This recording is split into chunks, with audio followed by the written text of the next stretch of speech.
All right, welcome in. Here we go on this Thursday. A little early because I've got the Pelicans game to watch. It's the in-season tournament. I didn't know that it would work, but it works, and I'm in. So here we are on this Thursday talking portal. But more importantly, or more specifically, I should say, I've got a couple of thoughts. First, about the concept of going all in, quote-unquote, all in, and why I think Ole Miss should do it for 2024, even if it sacrifices something in the future. My name is Michael Borky. Appreciate you guys being here and watching the video and liking the video and subscribing if you haven't already. Also, if you're watching after the fact, please still comment. I read them. I see them. I appreciate them.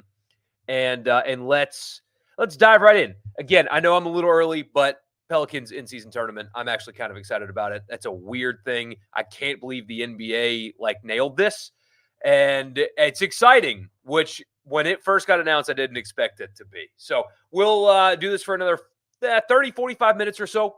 And let's get started. So all in, the concept of being all in. It's not all that uncommon in sports, talking about windows, right? That's a thing that you hear a lot in the NFL or in the aforementioned NBA, is a team has a window to win. Whether it's because they have quality quarterback play or a roster that's going to have to get paid a lot, and so you're going to have some attrition or whatever.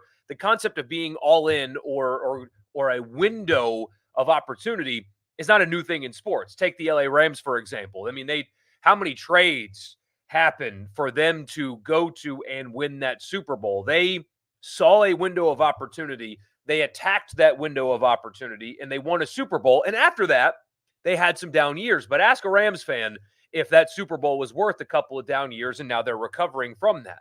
Their answer would be yes. Absolutely, it would.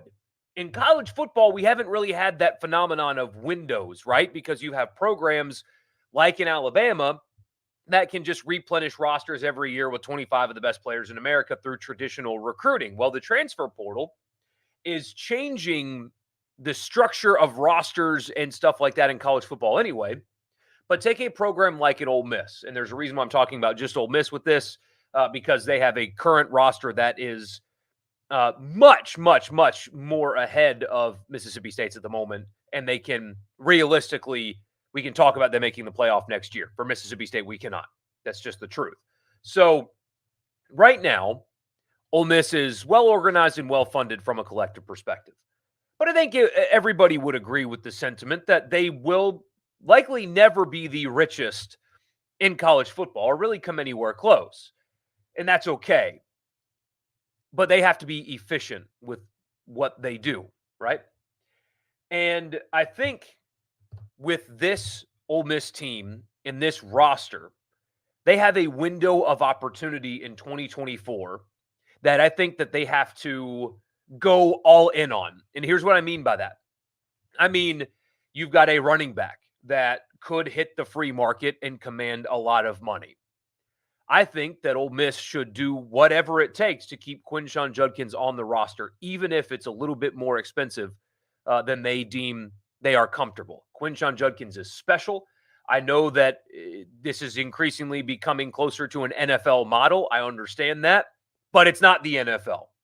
And his yards after contact this season was especially unique. But if you have to, quote unquote, overpay to keep a guy like that on your roster for year 3, you do it. If Nolan is really interested in you, pay what it takes to get him, even if it might be considered fiscally irresponsible to do so. That's really what I'm getting at here. There's a finite amount of money that you can spend on your roster. Some teams have more than that of Ole Miss. But this opportunity, this window, the 2024 season with the expanded playoff, a third-year quarterback, because it's not just about Lane Kiffin, right? Obviously, he's a good coach. They're winning. But a third-year starting quarterback who is a culture setter on that team returning. How often do you get to say that, especially in this era? That's really not going to happen much moving forward. It doesn't really happen to begin with, but especially now. So a veteran starting quarterback, a third-year starter, his 4th year of getting starts at the Division I level. Judkins back. They're working on getting guys like Prescorn back, for example. Jordan Watkins did not tweet he was returning tonight. It was just a picture. I I don't know what he's going to do. I've never thought he was leaving, but anyway, point is, you have so much already a nucleus of a team and a schedule that can make the playoff. If I were Ole Miss, I would look at right now and realize that it might not always be like this forever. And what I mean by that is not necessarily about this team, because in 2025, Dart will be gone and Judkins will be gone and other things, but college football might not be structured like this for very long. You've got lawsuits popping up all over the place. You've got the head of the NCAA trying to create a separate division, and it just may not sit like this for a while. So you have money, you have a nucleus of a team that can be nationally competitive, and you have an opportunity. And so, yes, I know high school recruiting is important, and college football is all about building and developing. And as been pointed out by multiple people today, the high school recruiting component for Ole Miss is going well. I'm not saying you abandon that completely. I'm saying, though, you make future sacrifices for short-term success now. If it means you have to pay a large amount of money to get a guy like Walter Nolan, you get him. You get him, and you do what it takes to do it. I don't think you should stop yourself the way that a lot of people think that they should. I think that you should do whatever it takes to keep Judkins on your roster, for example, even if it means that you're spending more than typically you would be comfortable with. Go all in now. You have a window of opportunity now. Who's to say that you will ever be in this position ever again when it comes to what you have returning and the opportunities you have in the transfer portal? Sacrifice future to win right now. There's a chance that it doesn't come around like this again. There could be changes with the NCAA model. There could be changes with the transfer portal. All of that's being fought. So while you have it in your grasp, go get it. Go get it. That's what I would do, even if it means you're a little bit fiscally irresponsible. Make a long-term sacrifice for short-term success. Very similarly to what the Rams did when they won their Super Bowl. Overspend now if that's what it takes to get guys like Nolan, who, I mean, Ole Miss's defense last year was missing a guy like him, right? You had really good role players on that defensive line, and they did a lot of good things, and they were productive and all of that. And getting a guy like Pegues back is huge, right? Because you can win a lot of games with a guy like Pegues. But there was nobody on that defensive line for Ole Miss last year that was feared. You know what I mean? A lot of good players, but Nolan is the guy that you fear. That's the kind of player that he can be. That's the kind of talent that he is. And you didn't have that a year ago. And that was really the difference. Both sides of the ball were the difference in Tuscaloosa and in Athens. So I'm going to repeat myself, so I'll stop and get to your comments. When you've got the opportunity to possibly sign a guy like him, and you have to step out of your financial comfort zone, step out of your financial comfort zone. Do it for Judkins. Do it for multiple offensive linemen. Do it for Juice Wells. You have got an opportunity to do something that you've never done before, and that's make the playoff. Don't let that go to waste because you're worried about what's going to happen in 2026. So there you go. All right. So I'll get to your comments now here for the next 20 minutes or so. And go watch the Pelicans play the Lakers. The team that I hate the most in this world is the LA Lakers. And so I am hoping for a big win tonight. Score on Penn State versus Ole Miss. Oh, you got to give me a couple weeks for that. I don't want to spoil all the game previews, but especially with Chops opt-out and Diaz moving on to Duke. Now, I haven't seen whether or not he's going to coach in the bowl game. I can't imagine he would. But I do like Ole Miss's chances in this game. We'll talk about it more as it gets closer, and I'll give you a pick when it gets closer. But I do think Penn State is the perfect team that you could have drawn for this because it's still a big brand, right? Penn State's a brand. It's a college football brand. Much better than drawing Liberty, for example. So that would have been a really boring, like not exciting game at all. Or SMU had they made it. Like you would much rather play a brand than one of those two. But I think you would much rather play Penn State than a really like an Ohio State team who's really, really talented. Or, I mean, hell, I know it's crazy to say this, but like even Florida State, because they're really talented defensively too.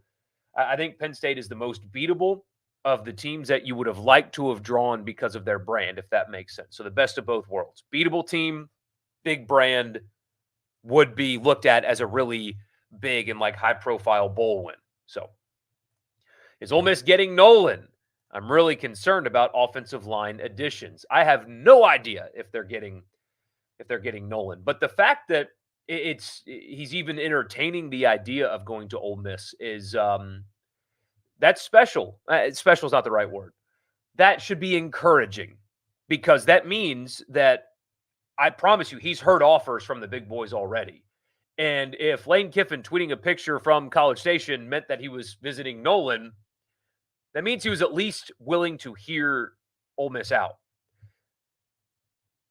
Maybe I'm trying to read between lines that don't exist or connecting dots that aren't there.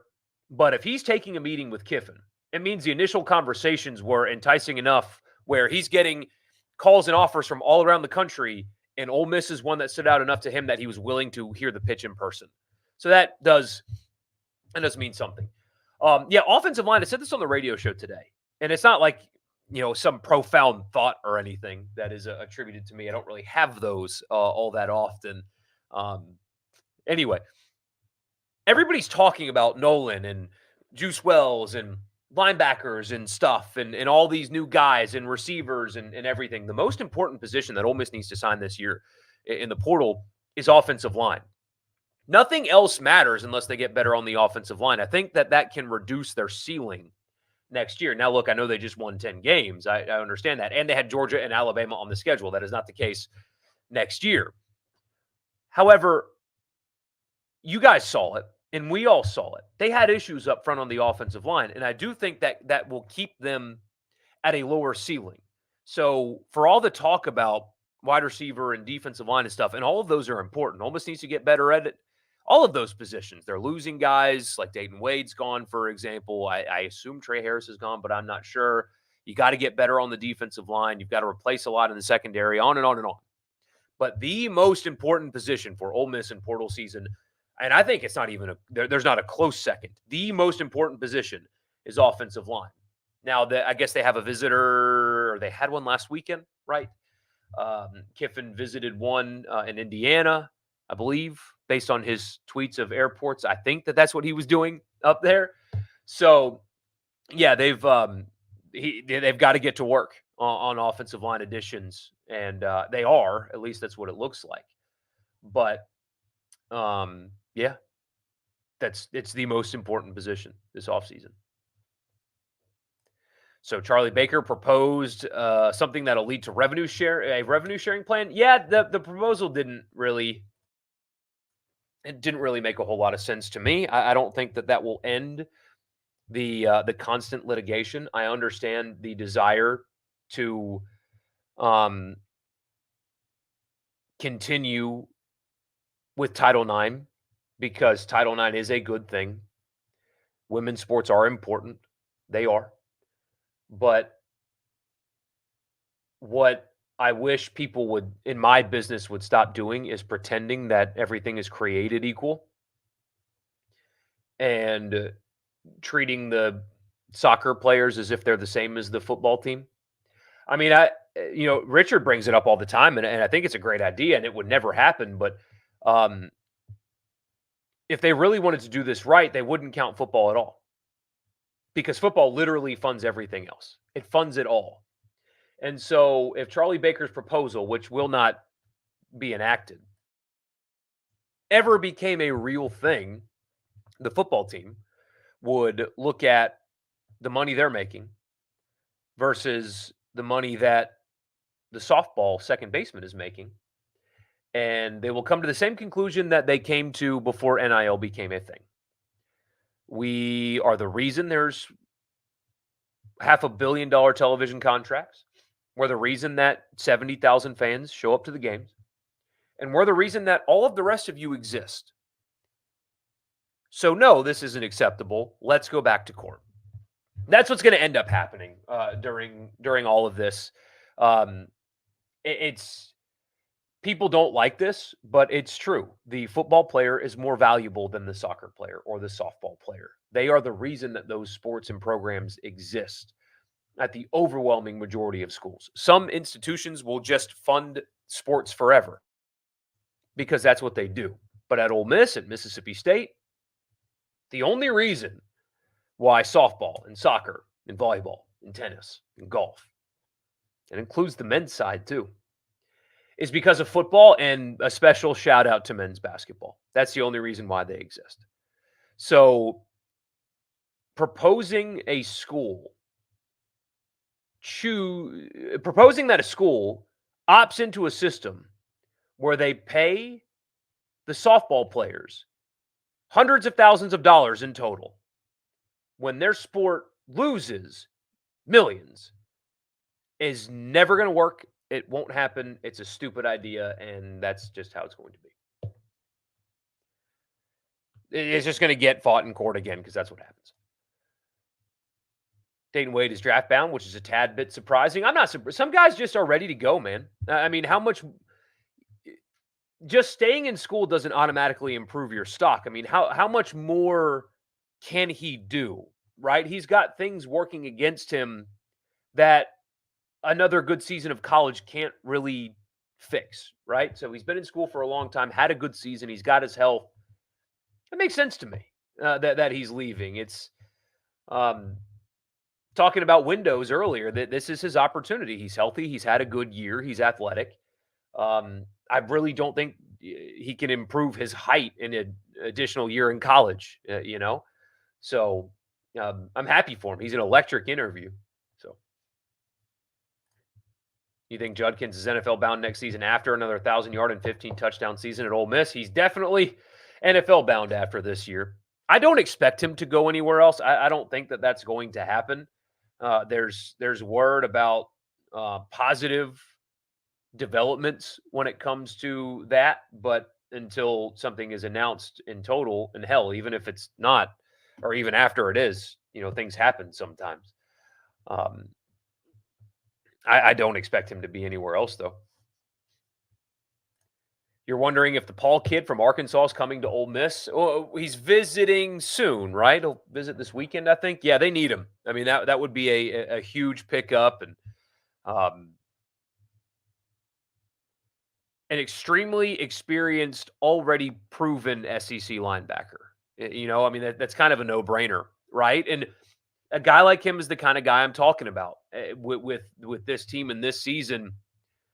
If it costs a little extra more than you think you would usually pay, I think you pay it. To get a guy like him that is highly productive and good enough to play in the SEC, and he wants to possibly come to your school, do what it takes to get a guy like him to come, because he'd start for you next year, and he would be a very important piece on your defense. You wouldn't have that fear like what happened with Monty Montgomery, right? Where the game just doesn't translate. For whatever reason, it just doesn't. Some guys do, some guys don't. That's what happens. Chris Paul Jr. can play in the SEC. Like you already know that he is very well equipped to play in the league. So you really like my show, but you're dying to straighten out the curtain behind you. It's never going to happen. It's going to stay like that forever. No, I know how awful it looks. I understand. This is like this is my space where I just kind of do whatever I want, but also like the rest of the house is my 4-year-old space to do whatever he wants, and he destroys it. So like, if this is supposed to be my room that I can destroy, all the other rooms are also free to be destroyed. So what's the point of even trying to keep that up? I don't know. But I really do need to fix it. That looks like crap. It really looks bad. I understand that, though. I accept it. You kind of thought that Chris Paul was CP3's son? That would be cool. I looked at his Arkansas bio. I think his dad's like a Navy vet or something. So cooler than Chris Paul, because I feel like Arkansas Chris Paul's dad wouldn't flop the way basketball Chris Paul does every trip up and down the floor. But anyway. Would Nolan be an immediate plug and play starter? Yes, absolutely yes. What, like 100% yes. You wouldn't pay him what it would take to get him to not start him right away. I mean, it's yeah, yeah, yeah. He's it's an impact plug and play starter right away.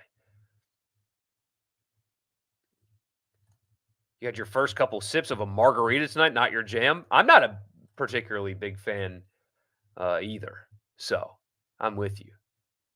Do I think Manny Diaz will coach the Peach Bowl? I don't. I mean, that's got to be difficult, right? To coordinate a bowl game for somebody else while head coaching a new school with the portal. I mean, portal just open, signing days a few weeks away. Trying to balance those two things, being in state college for any amount of time, to then turn around and try to build a staff, portal, recruit, seems like it's too much to balance. If I were a Duke fan, I wouldn't want him coaching the Peach Bowl. You get here now. I mean, the Peach Bowl is a big deal, but it's an exhibition. Uh, Signing days in 3 weeks and the portal's open. Get your ass over here and coach for us, not for Penn State. You left there for a reason, you know?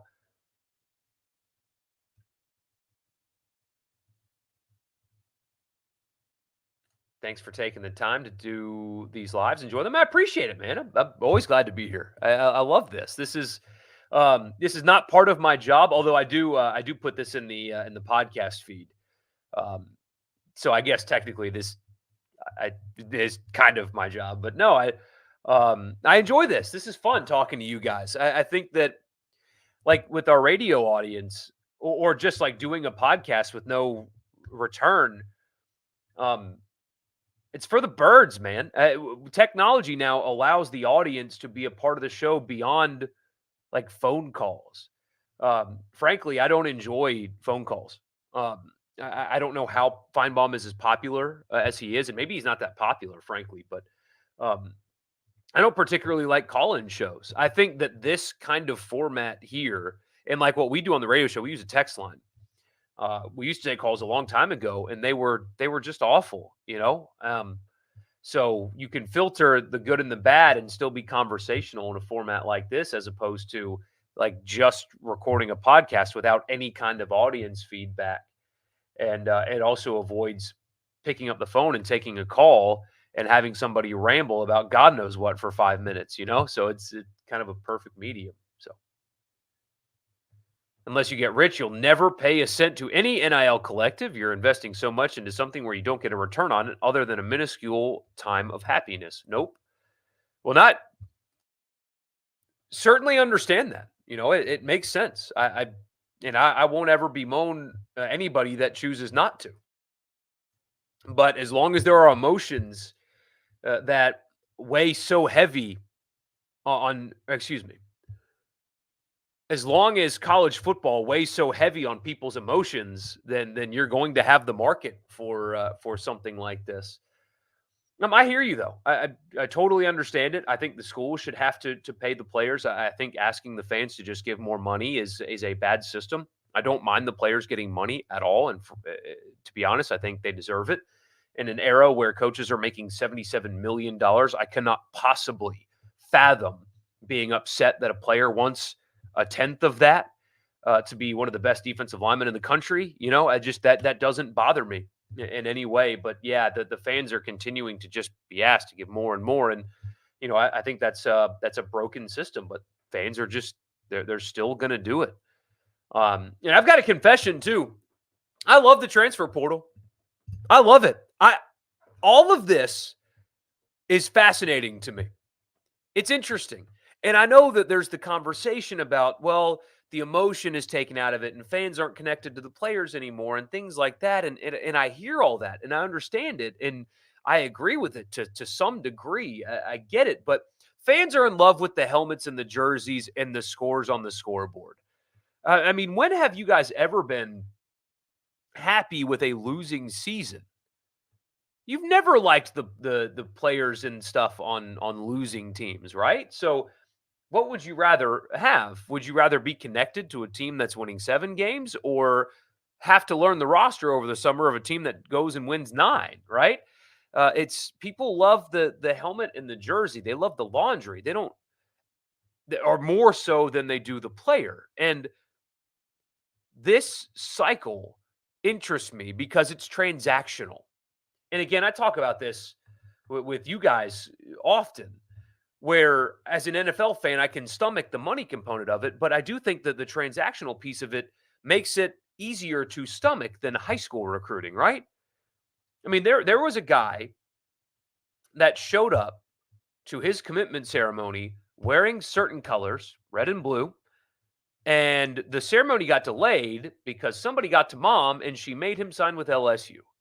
High school recruiting, you're dealing with 16 and 17-year-olds, and you're having to talk to mom and dad and girlfriend and uncle and write them letters and follow and show them love on Instagram and all that stuff. And it feels like to me portal recruiting is so much more transactional. Like we're sitting here talking about Nolan and how much money it will cost. And isn't that a little bit easier to stomach for you? Is do you have the money or not? Does he fit? Does he fit? And does he have the money, or do you have the money? Boom, boom, boom. Dylan Gabriel's supposed to be meeting with Mississippi State on Monday, I believe. If he goes to Oregon, he might end up committing up there and like getting a deal done or whatever. But if he ends up on State's campus, he and Levy's conversation is transaction. Here's how you fit. Here's the weapons that you have, and here's the money. How much simpler is that than high school recruiting? And I don't agree with the idea that it's harder to like people say, I don't even know who's on the team. Well, you've got the roster on the school website. Just pull it up, man. I mean, it's not like the team gets assembled in August and they start playing in September. You know who's going to be on your team. Pull up the roster and learn who the players are going to be that way. Go to the spring game or watch it and print out a roster and bring it with you. And when you're reading practice reports or whatever, it doesn't seem hard to me to learn who's on your football team. I think that to me, that sounds just like an excuse for some reason. It's the internet. I can pull up Ole Miss and Mississippi State's roster right here, right now. And yes, it'll change some, but it's the internet. They go in and they add a new player who gets added to the team and they take a player away. I mean, the school releases one depth chart at the beginning of the year and they don't adjust it at all, but here's who's on your team right here laid out, and here's the position that they play laid out perfectly for you. I think not knowing a player on your team is your fault, not the portal's fault. The information's right there for you. I don't find that valid. I think that's a convenient complaint for a problem that can be quite easily solved by, instead of scrolling through Facebook, you pull up the roster and see if there's a name that you don't recognize and pull out his bio and it'll tell you where he came from. I don't know. What's the path for Ole Miss to have a Clemson-esque promotion to the blue blood tier, 2 or 3 home run hires in a row? That's a good question. All it takes is one. All it took was Dabo at Clemson. All it takes is one. And then you follow up with, do I think the resources just aren't there? Clemson benefited from being in the ACC and Dabo's rise before the NIL era. That helped. I do think that Ole Miss has a harder, or will have a harder time becoming a Clemson because of the aforementioned. But that's why I started this by talking about going all in now. Because do I think that you can assemble a roster that will be as deep or talented as Alabama or Georgia's or Michigan's? No. But you've got a lot of pieces right now that if you add a handful more, you can line up and compete with them on a given playoff game day. And so I really don't think Ole Miss is far away from having a team, not necessarily a program, but having a team that can win at that level. Right now, they are close to having a team that can win at that level if they just get a couple of pieces on the offensive line and the right pieces up front on defense and at linebacker. I think they're better in the secondary than people are giving them credit for. I know they lose guys, but still. Um, they can do that now. I don't think they will be able to do that consistently on an annual basis. But when windows like this open, as they're currently structured, they can do something about it, if that makes sense. Haven't heard anything about Nolan. A lot of chatter on Twitter, but I haven't seen anything solid at all. It doesn't appear that there's anything solid at all. I mean, now that I say this, he's going to literally commit like the second I hang up and go watch the Pelicans play. But um, I think that because of how high profile he is and because of how many suitors he will have, again, now that I say this, it's going to happen literally tonight. But I don't foresee this happening like in a day. I think he's going to have a lot of suitors and a lot of offers. So this might be a little bit longer of a portal process. But like I said before, if he took the meeting with Kiffin, if that is who he went to see in College Station today, which you would think, considering the reporting about it and also him being there, 1+1 often equals 2. They're in the conversation. They're in the fight, and so that's all I know right now. I don't have any like inside of where they're positioned or anything because I mean, hell, it sounds like the meeting literally happened today. But a guy like him is going to have a ton of suitors, and so I wouldn't expect it to happen quickly. But if it does, it means that Ole Miss made it happen quickly, which would be a significant financial commitment. So.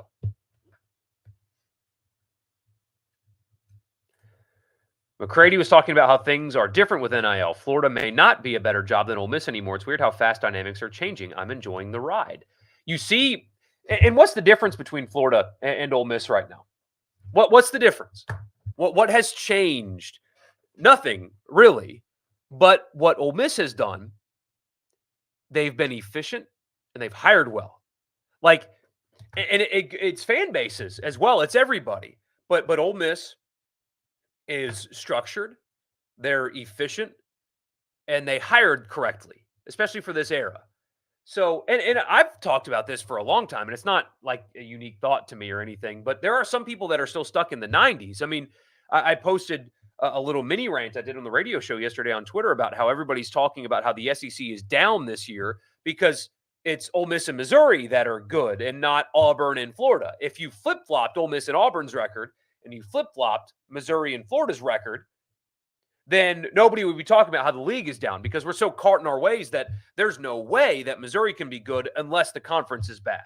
There's no way that Ole Miss can be good unless the conference is bad, and not because Ole Miss is winning and therefore other teams are losing at least one additional game.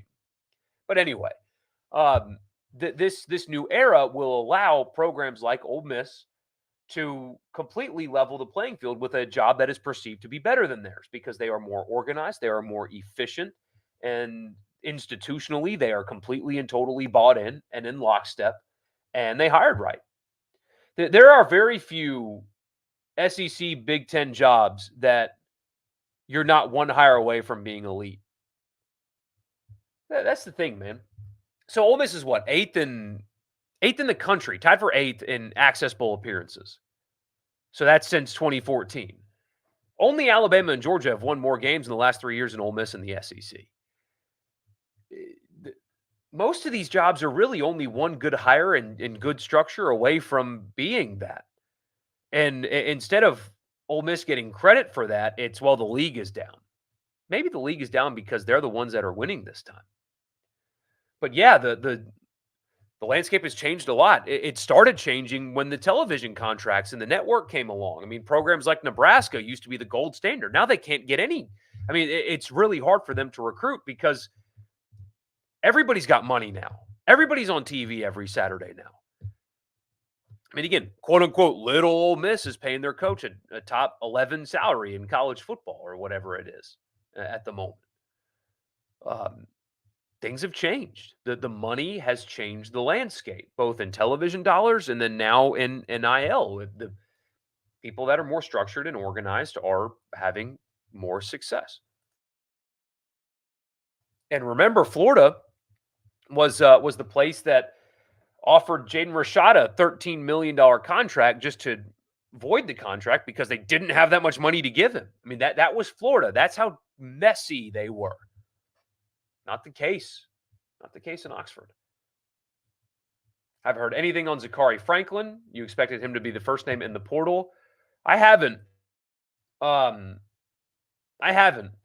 And I haven't thought about him since that weird deal with the Georgia game and him not being with the team then, and I haven't thought about him since. But now that you bring it up, I am surprised that he is not currently in the transfer portal.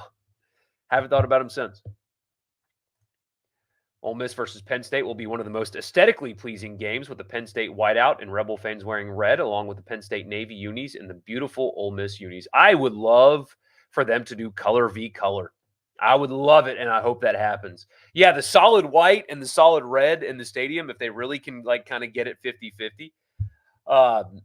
But I want Penn State to wear their blues, so the white helmet, blue top, white pants, very basic but classic and iconic, and Ole Miss to go powder red, gray pants.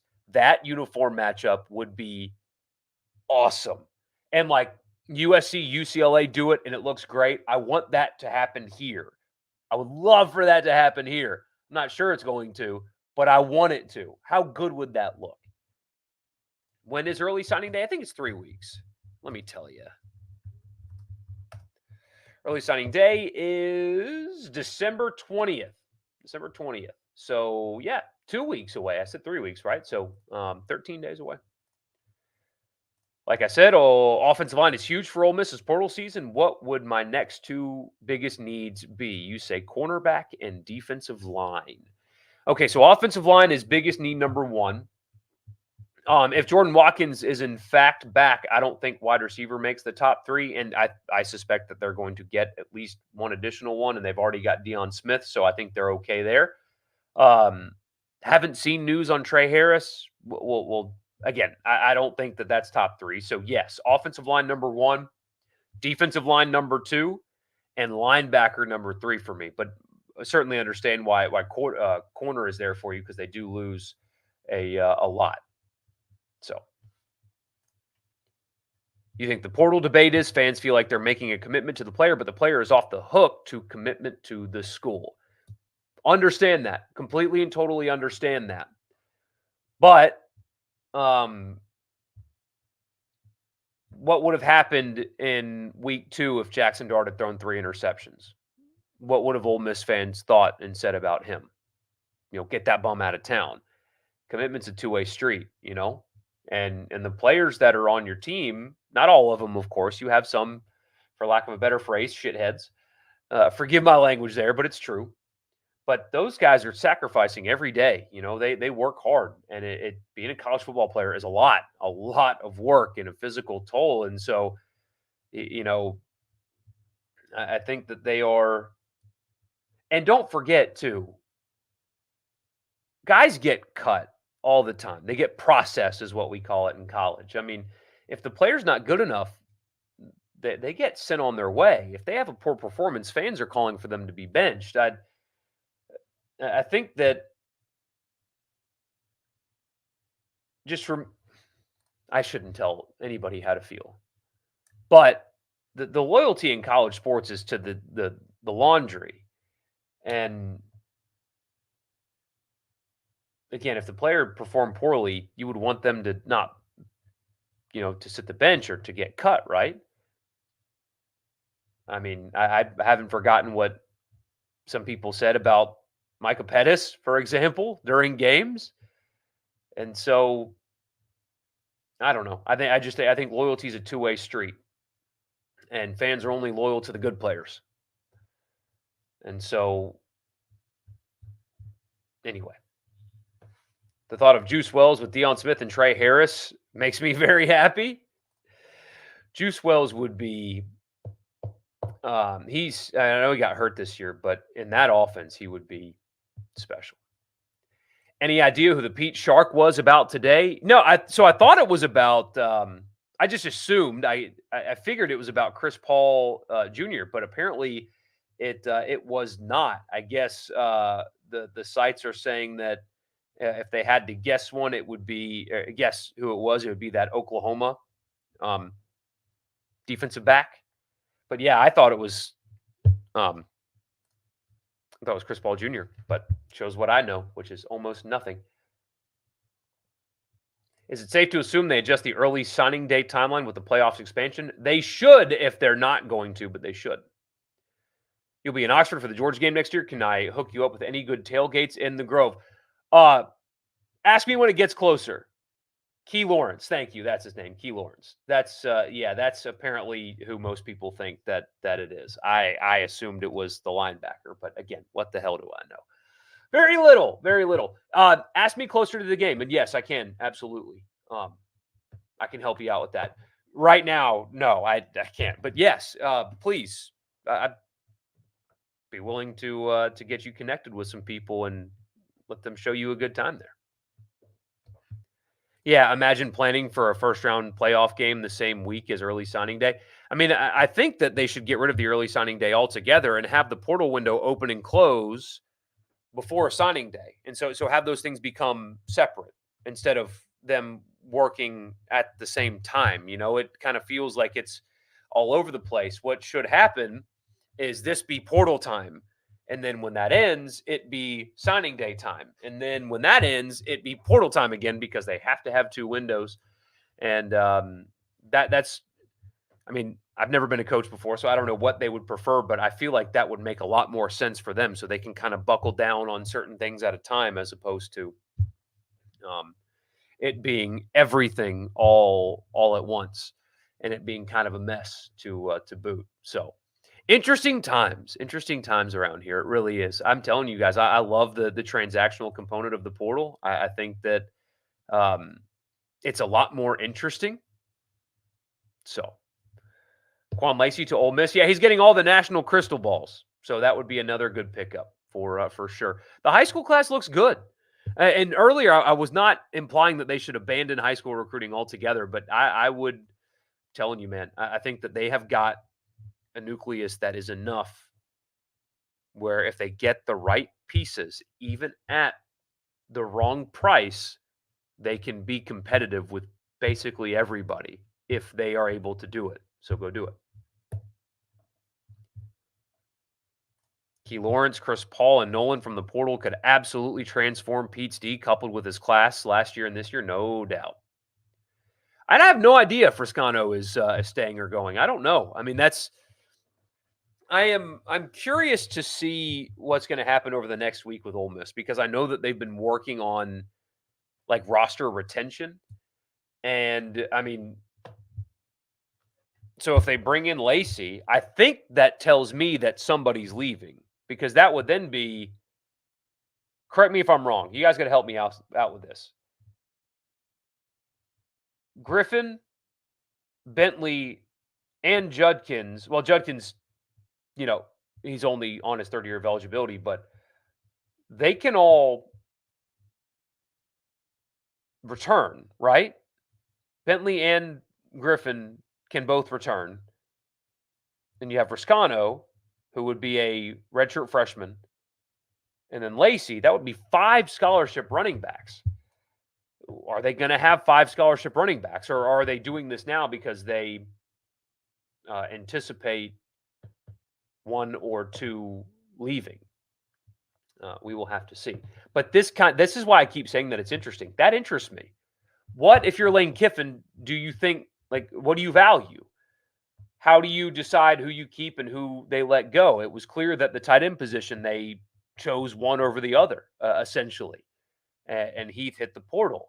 So what do they do in the running back room behind Judkins? And do they try to fight to keep Bentley? And I think they should, personally, because he's a really good back. But does Bentley want to be a feature guy somewhere? Go get Rocket Sanders, you say. Yeah. God, the combination, dare to dream for a second. The combination of Bentley and Sanders and Judkins in that backfield, just run the triple option for the entire season. But anyway, so appreciate you guys as always. Thank you for being here. I'm going to go watch the Pelicans hopefully beat the Lakers in the in-season tournament on a goofy, you-know-what court. So You have a good one too. Appreciate you. I appreciate you, man. You know I do.